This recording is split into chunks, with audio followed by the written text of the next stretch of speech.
लखीमपुर खीरी जाकर प्रियंका वाड्रा ने वही सब किया जो उन्हें करना चाहिए था। राहुल गांधी भी लखीमपुर खीरी गए, लेकिन अपने आजू बाजू 2 मुख्यमंत्रियों का वजन लेकर। कांग्रेस का ये लश्कर लखीमपुर खीरी पहुंचा तो सबसे पहले राहुल गांधी ने अपने दोनों सीएम भूपेश बघेल और चरणजीत सिंह चन्नी से 50-50 लाख रुपए दिलवाने की घोषणा करवाई। तीसरे सीएम अशोक गहलोत की कमी को पूरा करने के लिए सचिन पायलट इधर उधर दौड़ते रहे। कांग्रेस की समझ में अब ये आया कि लखनऊ का रास्ता लखीमपुर से होकर ही गुजरेगा, इसलिए अब पंजाब से नवजोत सिंह सिद्धू का काफिला लखीमपुर के लिए निकल चुका है। हरियाणा से भी कांग्रेस का एक ऐसा ही काफिला कूच करने वाला है।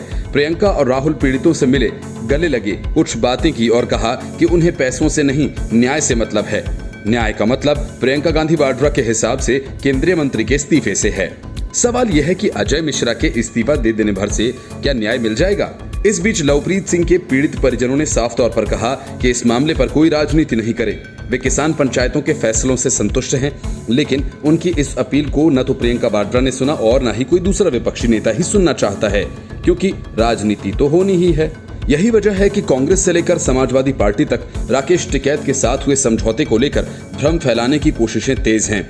राकेश टिकैत ने एक समझदार इंसान की तरह फैसला लेते हुए मामले को न सिर्फ बिगड़ने से बचा लिया, बल्कि इस पर हो सकने वाली तमाम राजनीति को पूरी तरह से खत्म भी कर दिया। समझौते से पहले जो नेता वहां पहुंचकर अपना राजनीतिक हित साधने के लिए माहौल बिगाड़ने और लोगों को भड़काने की कोशिश कर सकते थे, उन्हें योगी सरकार ने वहां पहुंचने नहीं दिया।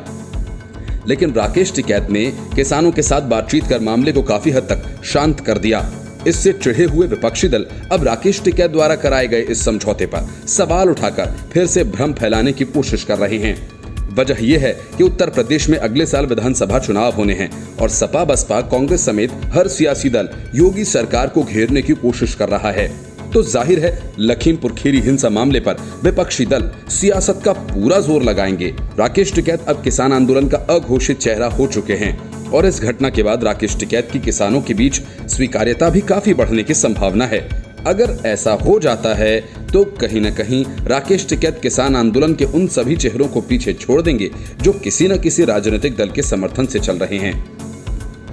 राकेश टिकैत की संदिग्ध छवि बनाकर उन पर आसानी से किसी राजनीतिक दल के पक्ष में आने का दबाव बनाया जा सकता है, वरना अभी तक राकेश टिकैत हर बार यही कहते नजर आए कि अब ये मामला खत्म हो चुका है, लेकिन किसानों और योगी सरकार के बीच समझौता कराकर विपक्षी दलों की राजनीति पर पानी फेर दिया है, जिसकी कीमत उन्हें किसी न किसी रूप में तो चुकानी ही पड़ेगी।